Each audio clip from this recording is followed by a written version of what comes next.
माँ सजदा करती है बदायूं वालों की तो उनके बेटे बदायूं को शरीफ बनाते हैं। माँ सजदा करती है मखदूम अशरफ जहांगीर सिमनानी की तो उसका बेटा किशोर को शरीफ बना देता है। जब सजदा करती है माँ दिल्ली वाले जब कलियर वाले की तो साबिर अलाउद्दीन कलियर को शरीफ बना देते हैं। जब सजदा करती है मोइनुद्दीन चिश्ती की माँ तो उसका बेटा अजमेर को शरीफ बनाता है। जब सजदा करती है गीलान में अब्दुल कादिर जीलानी की वालिदा तो उसका बेटा बगदाद को शरीफ बनाता है। और जब सजदा करती है मदीने में सैयदा फातिमा तो उसका बेटा हुसैन करबला को शरीफ बना देता है। नारे तकबीर, नारे रिसालत, मसलके आला हजरत, अज़मते मज़हब इस्लाम, अज़मते अहले बैत, फैज़ाने औलिया इकराम, जश्ने गौसे आज़म जिंदाबाद जिंदाबाद। सुभान अल्लाह सुभान अल्लाह, माशाअल्लाह, क्या बात। इकबाल कहता है मरियम अज़ यक निस्बते ईसा अजीज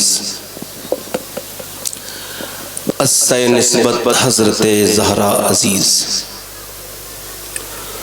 नूर चश्मी रहमतुल लिल आलमीन आ इमाम अव्वलीन व आखरीन। इकबाल कहता है मरियम इस वजह से बुलंद है कि वो हजरत ईसा की वालिदा है। एक वजह, किस वजह? एक बात, मगर सैयदा को देखो, फातिमा को देखो, वो माँ है हसनैन की, बीबी है अली की, बेटी है नबी की। इकबाल कहता है कितना ही खूबसूरत घर बना लो, कैसे ही डेकोरेशन कर लो, कितना भी आरास्ता कर लो, देखो आप सिरोली में घूम के देखो खूबसूरत घर है, दिल्ली में देखो, बंबई में देखो फला टाइल लगाई है, फला टाइल लगाई है, मगर इकबाल चैलेंज करता है, कहता है कितना ही आलीशान मकान बनाओ मगर उसको बर्बादी से कोई नहीं बचा सकता जिस घर में हुजूर की बेटी फातिमा का जिक्र नहीं होता। माशाअल्लाह सुभान अल्लाह। मकान मकीन से होता है और इसको साफ करूं, बेहया औरत अच्छी औलाद पैदा नहीं कर सकती जी। बेहया बाप के यहाँ पर हयादार बच्चे पैदा। इकबाल कहता है लोग मुझसे कहते हैं कि हुसैन इब्न अली ने करबला के मैदान में हक अदा कर दिया,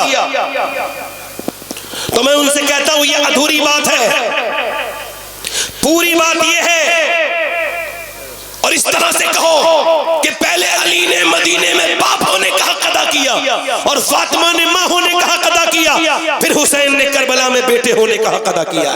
सुभान अल्लाह सुभान अल्लाह, माशाअल्लाह। इसी को कम करें, आवाज साफ करें, इसका बेस हल्का सा बढ़ाएं। मेरी बात सुनिए, मैं ये चाहता हूं एक एक लफ्ज मेरा समझ में आए।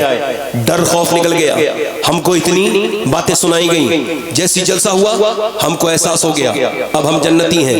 पीर साहब आए थे, एक साहब ने तकरीर करते करते कहा पीर साहब आपका जो मुरीद हो जाएगा वो जन्नत में जाएगा, और पीर साहब भी अच्छे खासे ठेकेदार हैं, मैं जरूर जन्नत में जाएंगे, मेरे मुरीद जन्नत में जाएंगे, बिल्कुल मैं इनको जन्नत दिलवाऊंगा। हालांकि लॉकडाउन में उन्होंने राशन तक नहीं बांटा, मगर वो जन्नत के मामले में बड़े ढीठ हैं, ये जन्नत दिलवाएंगे। उधर औरतें रेडीमेड इस्लाम चाहती हैं, उधर मर्द भी रेडीमेड इस्लाम चाहता है, कोई नहीं चाहता। वो कहता है पीर साहब के मुरीद हो गए, पीर साहब के तावीज से बरकत हो जाएगी, ये सब तावीज बंद होगा। याद रखो मेरी इस बात को, किसी पीर के तावीज से तब तक बरकत नहीं आ सकती जब तक तुम शरीयत के पाबंद खुद ना बन जाओगे। खुदा की इज्जत की कसम, पीर साहब के तावीज को तो छोड़ो, उसको अगर उल्टा लटका दो अपने घर में तब भी बरकत नहीं आएगी जब तक घर में हुजूर की बेटी फातिमा का तरीका नहीं हो। वाह वाह, नारे तकबीर, नारे रिसालत, मसलके आला हजरत, अज़मते मज़हब इस्लाम जिंदाबाद। ढीठ बना दिया। अब तो साहब जरा गौर करें, इन मियाँ साहब के हम मुरीद हैं, फला साहब ने हमको बता दिया है हम जन्नत में जाएंगे। और मैं आपको बताता हूँ, दुनिया में एक पीर की भी बात बताता हूँ और एक मुरीद की भी बात बताता हूँ। ये तो जमाने में 1000 पीर है, 1000 मुरीद है, मगर कायनात के सबसे बड़े पीर की बात बताता हूँ। पीर वो है जिसका मुरीद होने के बाद बंदे के अंदर खौफ खुदा पैदा हो जाए। पीर वो है जिसका मुरीद होने के बाद बंदा दीनदार बन जाए। पीर वो नहीं है जो मियां सिर्फ लोगों से नजराने वसूल करे, अपनी गाड़ियों के पीछे लोगों को भगाए और अमीरों से मुलाकात करे, गरीबों से मुलाकात न करे। खुदा की कसम, दुनिया के सबसे बड़े पीर का नाम, पीर कौन है? उनका नाम मोहम्मद है सल्लल्लाहु अलैहि वसल्लम, और दुनिया के सबसे बड़े मुरीद का नाम अबू बकर सिद्दीक है। वाह वाह वाह, माशाअल्लाह, सुभान अल्लाह, वाह, जिंदाबाद। अबू बकर, जल्दी बोलो, अबू बकर सिद्दीक है। आवाज मेरी साफ समझ में आ रही है आपको? अबू बकर, आप तो नहीं डरते, मैं तो नहीं डरता, हमें पता भी नहीं लोग जन्नत में, हम जहन्नम में जाएंगे या जन्नत में जाएंगे, कुछ खबर नहीं। कहां मरे, कहां मौत हो, किसकी मौत आ जाए। हो सकता है ये मेरी जिंदगी की आखिरी तकरीर हो, इसके बाद सिरौली वालों मैं कोई तकरीर न कर पाऊं और मेरी लाश ही मेरे घर पहुंचे, और हो सकता है मेरी लाश का यह हाल हो जाए कि वो भी घर जाने के लायक ना हो। मैं आपसे कहता हूं, अगर ये मेरे साथ हो सकता है तो आप में से कुछ लोग ऐसे बैठे होंगे जो आज के बाद हो सकता है उनको कोई महफिल न मिले, कोई जवान ऐसा बैठा हो। अल्लाह आपको सबको लंबी उम्र अता करे, लंबी उम्र सेहत वाली अता करे। मेरी दुआएं हैं आपके लिए। मगर ये मान लीजिए कि मोमिन वो है जो अपनी मौत को समझे और अपनी मौत को बिल्कुल करीब समझे। मौला अली फरमाते हैं, लोग समझते हैं वो दवाइयों से मौत को टाल देंगे। नहीं नहीं, कोई हकीम नहीं टाल पाएगा। वो कौन था जिसका नाम सिकंदर था? उसने कहा मेरे पीछे तीनों टोलियां होने चाहिए, मेरे पीछे जब जनाजा निकले तो मेरे पीछे बिल्कुल फौज होनी चाहिए, उसके पीछे मेरी दौलत, उसके पीछे हकीम, ताकि जब मेरा जनाजा निकले मेरे हाथ बाहर को कर देना। और जो पूरी दुनिया को फतेह करने वाला था, जब उसका जनाजा निकला तो पीछे फौज थी और फौजियों के हाथों में जो तख्ती थी उस पे लिखा था अगर ये बच सकता था ताकत से तो दुनिया की सबसे बड़ी फौज का मालिक था। इसे फौज नहीं बचा पाई। फिर पीछे दौलत पे लिखा था ये दौलत बचा सकती तो दुनिया का सबसे मालदार आदमी था, इसको मौत नहीं आती। फिर हकीम पीछे अपने हाथ में बोर्ड लेके खड़े थे और उसमें लिखा था कि अगर मौत इसको बचा सकती, अगर बचा सकते हकीम तो इसको कभी मौत नहीं आती। इसका मतलब यह है जो डर रहे हैं उनको भी मौत आएगी, जो नहीं डर रहे हैं उनको भी मौत आएगी। जो मेरी बेटियां डरती हैं वो भी मरेंगी, जो मेरी माएं डरती हैं वो भी मरेंगी, जो नहीं डरती हैं वो भी मरेंगी, जो ये सोचते हैं उनको मरना है वो भी मरेंगे, और जो ये सोचते हैं अरे अभी हमारी मौत नहीं आ रही है वो भी मरेंगे। मगर मौला अली फरमाते हैं जो मौत को याद नहीं करेगा मौत मरते वक्त उसको जलील करेगी, बहुत जलील करेगी। फरमाते हैं मगर जो मौत को याद करेगा मौत उसके लिए अनजान बन के नहीं आएगी बल्कि उससे शनासा बन के आएगी, उसके ऊपर रहमत बन के आएगी। मेरे आका फरमाते हैं जिसकी महफिल में मौत का जिक्र नहीं हो सकता वो नेक बंदा नहीं हो सकता। मेरे नबी पाक, मेरे सरकार, जिनको ये भी खबर है कि मुझको कब मरना है और आपको कब मरना है। मेरे नबी एक जगह सफर कर रहे हैं, हुजूर जब सफर कर रहे हैं मेरे नबी पाक ने एक जगह फरागत हासिल की। फरागत हासिल करने के बाद मेरे मुस्तफा ने वुजू करना था तो 13 कदम दूर या 15 कदम दूर हजरत अब्बास कहते हैं पानी था, मगर मेरे नबी ने उस पानी के जाने से पहले तयम्मुम फरमाया। तयम्मुम समझते हैं सुररी वाले, जब पानी ना हो तो तयम्मुम किया जाता है। हजरत अब्बास आगे अर्ज करते हैं या रसूलल्लाह पानी मौजूद है, तयम्मुम की हिकमत समझ नहीं आई। हुजूर की आंखों में आंसू आ गए और फरमाया मुझे उस पानी तक पहुंचने की उम्मीद नहीं है और मैं अपने रब की बारगाह में बेवजू हाजिर नहीं होना चाहता। इस 13 कदम में अगर मैं दुनिया से चला जाऊं तो बावजू होना चाहिए। हालांकि हुजूर को तो ये भी खबर है मैं कब मरूंगा, आप कब मरेंगे। क्या तू अपनी गंदी आंखें लेके जाना चाहता है मेरे दोस्त, मेरे भाई? तुझको बिल्कुल भी खौफ नहीं। हजरत अबू बकर सिद्दीक की बात कर रहा था। मेरी नस्लें कुर्बान हो उस यार गार के ऊपर। अल्लाह अकबर, जरा तवज्जो तो करें। हाल ये है आप जब खौफ खुदा से रोते हैं तो रात को कहते हैं काश अबू बकर जो है ना उसकी माँ उसके हक में बांझ होती, काश मैं पैदा ना होता। फिर फरमाते हैं मैं किसी मुसलमान मोमिन साले के पहलू का बाल होता, अबू बकर ना होता। अल्लाह अकबर, जरा तवज्जो तो करें, जरा गौर तो करें। जब विसाल का वक्त आया अमीरुल मोमिनीन का, हजरत अबू बकर सिद्दीक का, तो सैयदा अम्मी आयशा सिद्दीका से कहा, उनकी बेटी थी, सुनो आयशा जब मुझे दफन करें ना आप तो ऐसा करना मेरे ये जो कपड़े हैं ना इन्हीं में दफन करना, मेरे लिए नया कफन तैयार न करना। का अब्बा क्यों? का इस वजह से कि मरने वाले को नए कपड़े से ज्यादा जिंदा लोगों को नए कपड़े की जरूरत होती है। मुझे यही कफन जिसमें मैं पैठ है। ये आज की अबू बकर सिद्दीक की आजिज़ी है। जब चलते हैं रात में तो जूते उतार के चलते हैं। हजरत उमर ने पूछा अमीर मोमिनीन रात को आप जूते उतार के क्यों चलते हैं? फरमाने लगे इस वजह से कि मैं नहीं चाहता किसी मुसलमान की नींद खराब हो, इस वजह से रात को जूते उतार देता हूँ। तुम जब डीजे बजाते हो तुम्हें तो ये भी ख्याल नहीं पड़ोस में कोई बीमार सिसक रहा होगा, तुमको तो ये भी ख्याल नहीं रहता जब तुम तेजी के साथ बुलेट जाते हो उसके पीछे एक रबड़ लगवा के आवाज पैदा करवा के, तुमको ख्याल नहीं आता। ऐ मेरे दोस्तों, ये अबू बकर सिद्दीक की बात है कि जब नमाज में खड़े होते तो बिल्कुल पीला रंग हो जाता था। अबू बकर सिद्दीक कौन? आओ मैं आपको अबू बकर सिद्दीक के बात की बात बताता हूं। मेरे नबी ने फरमाया मेरे बाद अगर कोई नबी होता तो मेरा उमर होता, मेरा उमर होता, मेरा उमर होता। फरमाया मेरे आका ने अल्लाह मेरा रब जो है ना वो मेरा फक्र फरमाता है। मेरा अल्लाह मेरे सहाबा पर फक्र फरमा रहा है। फक्र क्यों? किन सहाबा पर? ये जो आज हज करने आए हैं, ये जो अरफात के मैदान में हज करने आए हैं मेरे सहाबा, इन पर मेरा अल्लाह फक्र फरमा रहा है और खास तौर से मेरे उमर पे फख्र फरमाता है, मेरे उमर पे फख्र फरमाता है। उमर कौन? मेरे नबी ने फरमाया मेरा उमर वो है जिसे देख के शैतान अपना रास्ता बदल लेता है।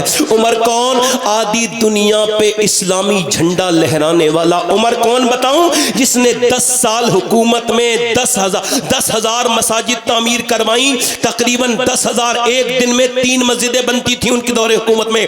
उन्होंने 1060 शहर फतह किए। वो उमर फारूक आजम, उनकी बात करता हूं जिस उमर फारूक आजम की शहादत का हाल यह है कि किसी की शहादत की गवाही बद्र का मैदान देगा, किसी की शहादत की गवाही हुनैन का मैदान देगा, किसी की शहादत की गवाही खैबर का मैदान देगा, किसी की शहादत की गवाही ओहद का मैदान देगा, किसी की शहादत की गवाही करबला का मैदान देगा। मगर मेरा उमर फारूक आजम वो शहीद है, उसकी शहादत की गवाही मस्जिद नबवी का मिंबर देगा, मेरे आका का रोजा देगा, मेरे रसूल का मस्जिद का चप्पा चप्पा देगा। उमर कौन? इस उमर के बारे की बात कर रहा हूं, उमर फारूक आजम की बात कर रहा हूं, उस उमर की बात कर रहा हूं जिसकी मर्जी के मुताबिक तकरीबन 28 आयत कुरान के अंदर मौजूद है। वो उमर फारूक आजम इंतकाल के वक्त में जब उनके मारा गया चाकू, जरा गौर से सुनिएगा, जरा गौर से सुनिएगा, चाकू मारा गया तो उनका पेट बिल्कुल फट गया और जब आपने दूध पिया तो आपका दूध निकल गया और आंतों के जरिए नीचे को आपने अपना सर जमीन पे रखने को कहा, नहीं रखा। अब्दुल्ला सर जमीन पे रख दे, बेटा नहीं रख रहा है। ओए मेरे अब्दुल्ला मेरा सर जमीन पे रख ले। आज उमर के कदमों की धूल के बराबर भी कोई बैठा हो तो खौफ न करे, और अगर उमर के सारे गुलाम हो तो मौत के बारे में सोचना। उमर फारूक आजम वो जिनकी दाढ़ी का बाल सफेद हो गया तो उसे देख के कहते थे उमर को मौत याद आती है इस दाढ़ी के बाल को देखकर। उमर फारूक आजम की तुमको भी मरना है, मुझको भी मरना है, और कयामत के दिन देखो सबको अपना अपना हिसाब देना है। मेरे दोस्तों, मेरे साहिबों, मेरे भाइयों, उमर फारूक आजम ने अपने बेटे से कहा सर जमीन पे रख दे, नहीं रखा। सर जमीन पे रख दे, अब्दुल्ला नहीं रखा। सर जमीन पे रख दे, कई मर्तबे कहा तो सर जमीन पे रख दिया। आपने अपनी नाक रगड़ना शुरू की, जमीन पे सजदा किया और कहा मालिक, लोग कहते हैं उमर बादशाह है, उमर ये है, उमर वो, मगर उमर तो तेरी बारगाह का मोहताज है। या अल्लाह, अगर तूने आज उमर को न बख्शा, मौत का वक्त है, आखिरी लम्हे हैं, अगर तूने उमर को न बख्शा तो उमर हलाक हो जाएगा, उमर हलाक हो जाएगा, उमर हलाक हो जाएगा। हजरत अली आके सर पे हाथ रखते हैं, अमीरुल मोमिनीन क्यों रोते हैं? मैंने हुजूर से सुना है कि आपका महल जन्नत में सुर्ख रंग का बना हुआ है, अली आप गवाही दोगे? कि मैं भी गवाही दूंगा, मेरा बेटा हसन भी गवाही देगा, मेरा बेटा हसन भी गवाही देगा। अल्लाहु अकबर। ये सहाबाए किराम का खौफ खुदा है, जो जितना कुर्बे इलाही की मंजिलों को जाता है उतना ही खौफ उसके अंदर हो जाता है, और जितना अल्लाह से दूर होता है बंदा उतना ही खौफजदा हो जाता है, दुनिया से उतना ही दूर हो जाता है अल्लाह से। हजरत अबू हुरैरा, नाम सुना है ना अबू हुरैरा? इंतकाल का वक्त है, इमाम गजाली कहते हैं कभी रंग पीला, कभी जर्द, कभी सुर्ख, कभी पीला, कभी पीला, कभी सुर्ख, कभी जर्द, कभी सुर्ख, कभी जर्द, कभी सुर्ख। मेरी बहनें सुन ले, मेरी बेटियां सुन ले, सब कोई मौत आनी है। इंतकाल के वक्त में बिल्कुल रंग पीला हो रहा है। किसी ने पूछा क्या मौत से डरे? बेहोश हो गए, होश में आए। अबू हुरैरा सहाबी रसूल, हुजूर के घर का लंगर खाने वाले, क्या आप मौत से डरे? कहा नहीं नहीं नहीं नहीं। नबी फरमाते हैं मौत के वक्त पता चल जाता है बंदा जहन्नमी है या जन्नती है। अबू हुरैरा बड़ा गुनहगार है और अल्लाह से ये अर्ज कर रहा है मालिक, मौत का वक्त है, अगर इस वक्त तूने मुझे न बख्शा तो मैं हलाक हो जाऊंगा, इसी वजह से रो रहा हूं।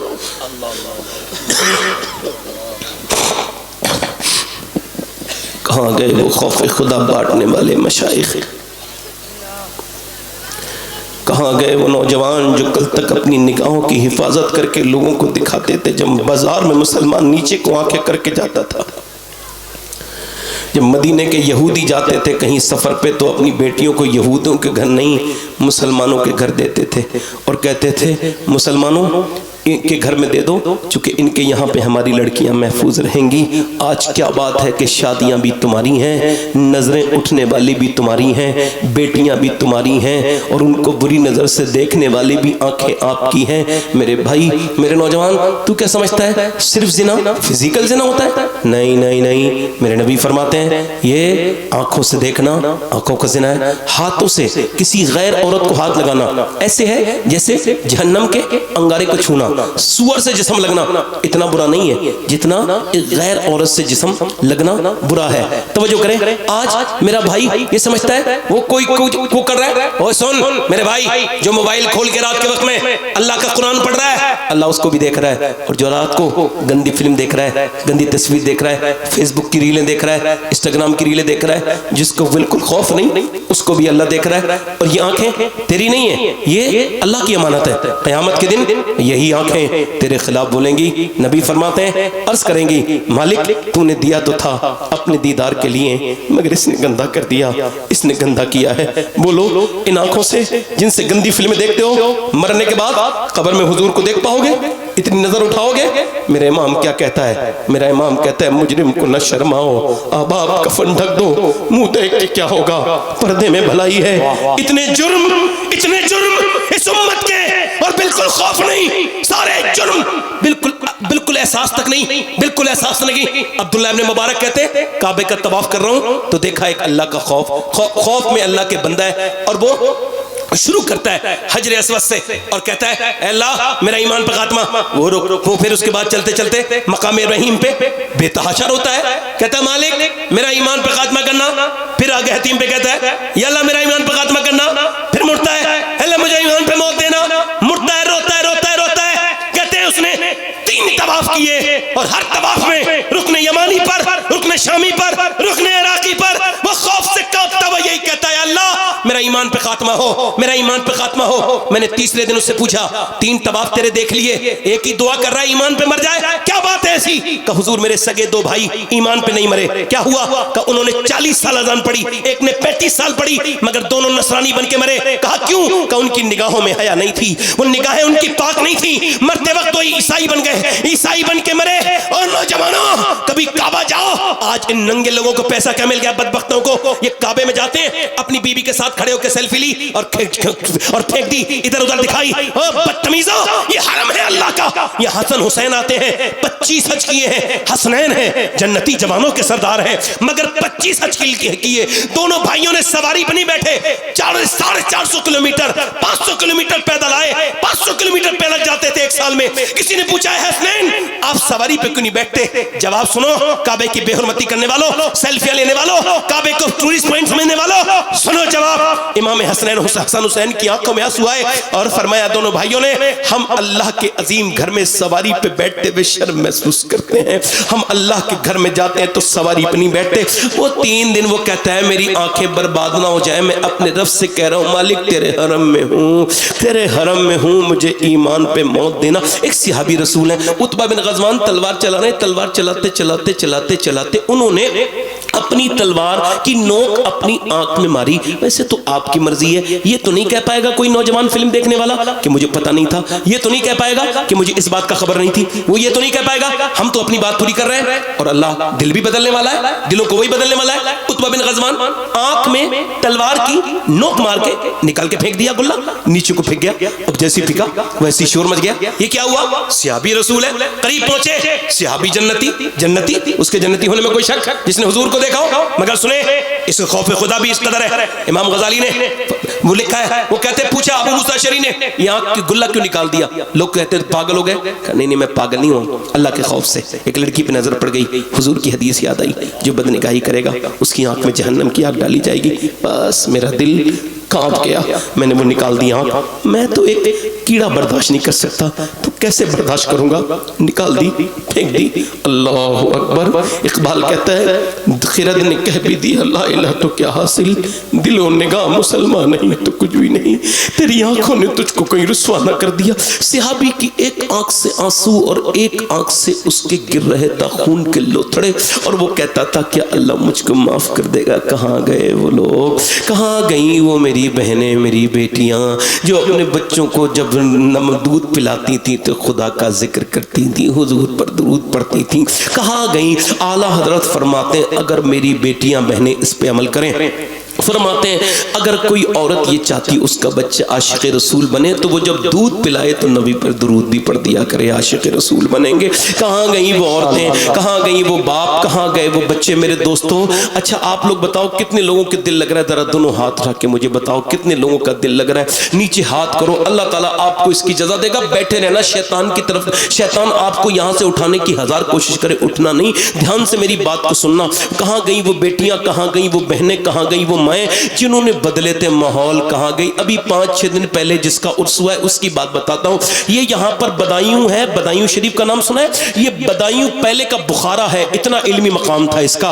बड़े बड़े उलमा, बड़े बड़े औलिया यहाँ पर रहे हैं। यहाँ से हिजरत करके एक खातून जिसके बाप का नाम अरफ शाह है, जो सैयद जादी है, इमाम हुसैन की औलाद में से है, उसका बेटा भी हुसैनी सैयद है। ये दोनों उम्र उसकी 7 साल है। ये हिजरत करके बदायूं से चली गई दिल्ली। दिल्ली में 10 बाई 10 के मकान में ये औरत रात को रोती थी। अगर कोई सैयद है तो 2 सीन उसके अंदर लाजिम होंगे, एक तो सजदे का सीन, दूसरा सखावत का सीन। रात के वक्त में औरत रो रही है, वो खातून अजीम शान रो रही है। जब वो रोती है तो बेटा एक दिन उठ गया, माँ के करीब जाके बोला अम्मा क्यों रो रही थी। माँ ने बेटे को देखा और कहा मेरे लाडले अभी मेरे हाथ पे एक छिपकली चढ़ गई थी, उसको हटा दिया। मेरी बहनें सुने, कॉकरोच से डरने वाली छिपकली डरने वाली उस खातून का जिक्र। वो कहती है फिर मेरे बेटे मैंने उसको तो हटा दिया, फिर सोचा कुछ दिनों के बाद मैं कब्र में जाऊंगी, ऊपर से तख्ते लगाए जाएंगे, फिर ऊपर से मिट्टी डाल दी जाएगी।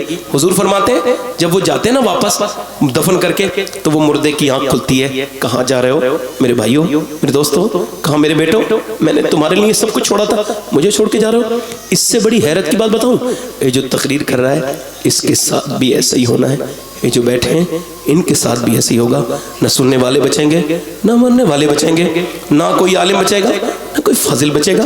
औरत बोली मेरे लाडले बस वो कब्र याद आती है, उसकी वजह से रोती हूँ। बेटा छोटा था, अम्मा आप तो बड़ी हैं, मैं मर गया तो मेरा क्या होगा। माँ ने कहा सजदा कर। बेटा सजदे में गया ना, वुजू करके नमा, तो माँ सजदे में जाके उसका भी दिल भराया, रोने लगी मालिक यहाँ तक लाना मेरा काम था, तुम भी अपने बच्चे को नमाज में ले जाओ, जब वो सजदा करें तुम भी कहो मालिक कबूल कर ले मेरे बच्चे को, जहन्नम की आग से बचा ले। अपने बच्चों को देखा करो ना तो ये दुआ करो या अल्लाह मुझे भी मेरी औलाद को भी जहन्नम से बचाना, मेरे मालिक जहन्नम से बचाना। रोया, माँ रोई, रो के बोली मालिक मेरे बेटे का दिल बदल दे, मैं ये यतीम बच्चा है, मैं इसकी बेवा माँ हूँ, इस कबूल कर ले मालिक। अल्लाह का फजल हुआ, माँ के रोने से बच्चे का दिल बदला। बच्चा 5 वक्त का नमाजी, तहज्जुद में रोने वाला बना। मियाँ 750 साल गुजर गए, माँ बेटे को दुनिया से गए हुए, मगर जाके चेक करो दिल्ली में बादशाहों की कब्रों के निशान मिट गए, बादशाहों की, मुगलों की बीवियों की कब्रों के निशान मिट गए, शहजादियों की कब्रें नहीं मिलेंगी। मगर जो रात को रोती थी दिल्ली एम्स से 1.5 किलोमीटर दूर, करोड़ों की बल्कि अरबों की संपत्ति में अकेली लेटी है, उसका नाम सैयदा जुलेखा अल मारूफ माई साहिबा है। हर बुध के दिन जाके देख लो, उसके मजार पे मेला लगता है, करीब में उसके बेटे का मजार मौजूद है। बादशाहों की कब्रें मिट गई, उसके बेटे के मजार पे रोज मेला लगता है। उसके बेटे का नाम निजामुद्दीन महबूब इलाही है। जब माँ सजदा करती है दिल्ली में तो बेटा दिल्ली को शरीफ बनाता है। जब माँ सजदा करती है बरेली वाले की तो उसका बेटा आला हजरत बरेली को शरीफ बनाता है। जब माँ सजदा करती है बदायूं वालों की तो उनके बेटे बदायूं को शरीफ बनाते हैं। माँ सजदा करती है मखदूम अशरफ जहांगीर सिमनानी की तो उसका बेटा किशोर को शरीफ बना देता है। जब सजदा करती है माँ दिल्ली वाले, जब कलियर वाले की तो साबिर अलाउद्दीन कलियर को शरीफ बना देते हैं। जब सजदा करती है मोइनुद्दीन चिश्ती की माँ तो उसका बेटा अजमेर को शरीफ बनाता है। जब सजदा करती है गीलान में अब्दुल कादिर जीलानी की वालिदा तो उसका बेटा बगदाद को शरीफ बनाता है। और जब सजदा करती है मदीने में सैयदा फातिमा तो उसका बेटा को शरीफ बना देता है। नारे तकबीर, नारे रिसालत, मसलके आला हजरत, अज़मते मज़हब इस्लाम, अज़मते अहले बैत, फैज़ाने औलिया इकराम, जश्न गौसे आज़म, जिंदाबाद जिंदाबाद। सुभान अल्लाह, सुभान अल्लाह, माशाअल्लाह, क्या बात है।